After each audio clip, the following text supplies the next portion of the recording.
Third and Long is brought to you by Envision Custom Renovations. Transform your home into luxury living.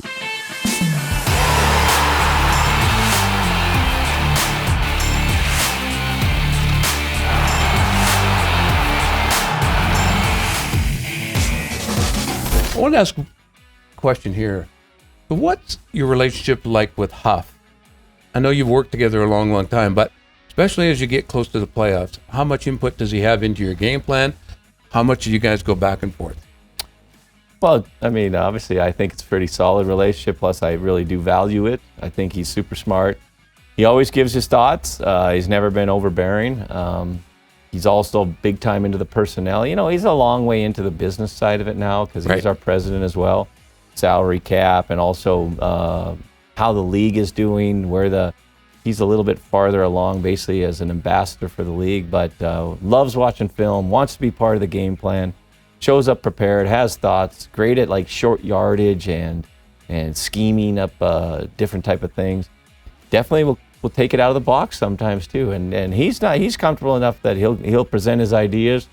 Hey, if you want it, great. If not, but I'm also smart enough to know the guys won a lot of football games and had a lot of great plays to use certainly some of those thoughts. So he's a great help. I wouldn't want to lose him.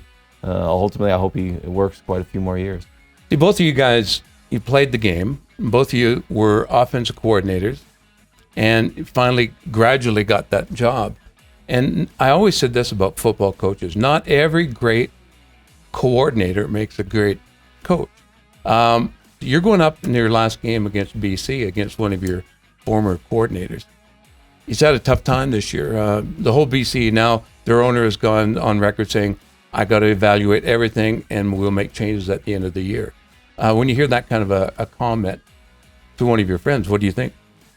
I think it's reality. Yeah. I think you got to win. I mean, I know it's going to happen to me. I mean, you get hired, you get fired, and you're just hoping to keep it going as long as you can. But yeah, we're in the business of winning, whether you're a nice guy or not. And sometimes, guess what? Yeah. You can do everything right as a coach, and it may not work out for you. You got to make sure you're putting the time in and you're putting in the effort, and you have a process, and you got to follow that, and you got to do it. But yeah, I hope, you know, for Clay's sake out in BC, obviously, if you hire someone, I think you should give him at least a year and a half. I really do. I think as long as he's following his end of the deal and putting it in there, you hired him for a reason. Give him a little bit of time to see if he can implement what he wants to do. And if it doesn't work after a year and a half, 2 years, yeah, then you got to be on the hot seat, and that's the reality of the business. We always have some great talks before we start recording. And we were going back to the year of 2004. In the year before that, Wally got released.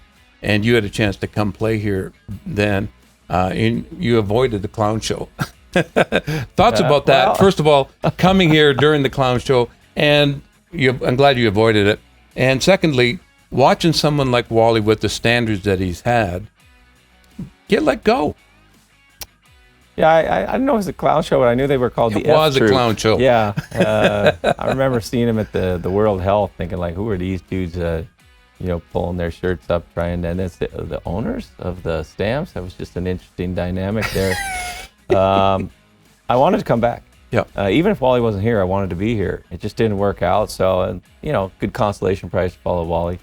I think it was the best thing for Wally. I mean, he was 6-12 the year he got fired. Things weren't looking great here. He wasn't getting the support he needed. Go out somewhere and get a kind of a fresh start.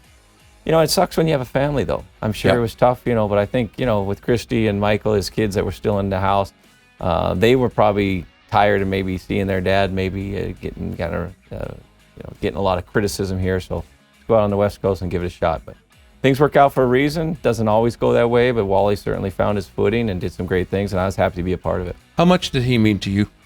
Well, see, I don't really like Wally when he coached you. He tried not to be overly personable because he knew he was going to cut you sooner rather than later. His money. But then I got to know him more, Yeah. and through the years, I just like the man. I think he's a very quality guy and got a great heart. He had a heart attack when we were in BC, and I really saw a lot of Wally starting to live.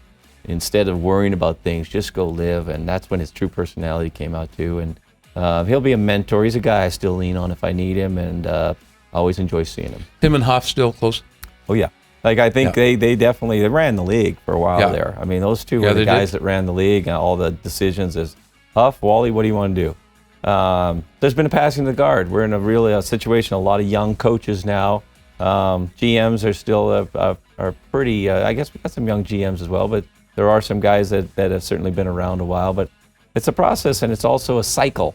And ultimately, I think Wally's had his place at the top, and I doubt he's coming back. I think he's enjoying retirement and moving on with his life. You don't think there's been a call, hey, Wally, would you ever consider coming back? I don't think so, personally. I don't think Wally would take that call. Yeah. I think that he's enjoying life on the island out there. I know he's got a retirement place on the island. He's got grandkids. He's put a lot of time into it. I'm sure his wife finally I get to have somebody home with me. Yeah. So I'm sure Sandy enjoys that. So all good. One final question. How would you compare the league now to when you played?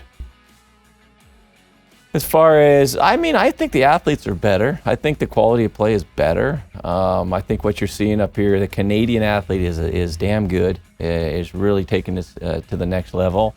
I think the state of the league, at times, I know if it cycles a bit, I think we're still solid. I'm not going to say it was a ton better. But I also came in the 90s when we just had lost the U.S. teams.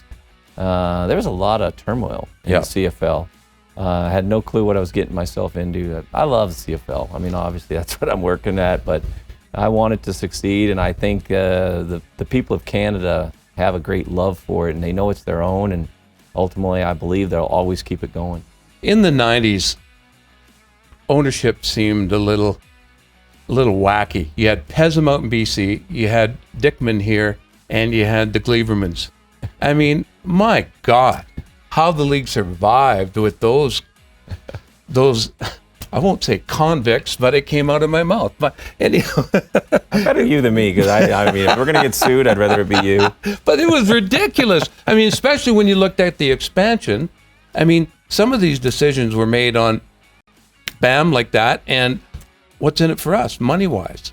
Well, I think the league's being very cautious with the 10th team. They want the right owners. I don't think that necessarily they're just going to give it to anyone like in Montreal. I think they're going to try to get people in there that can be solid.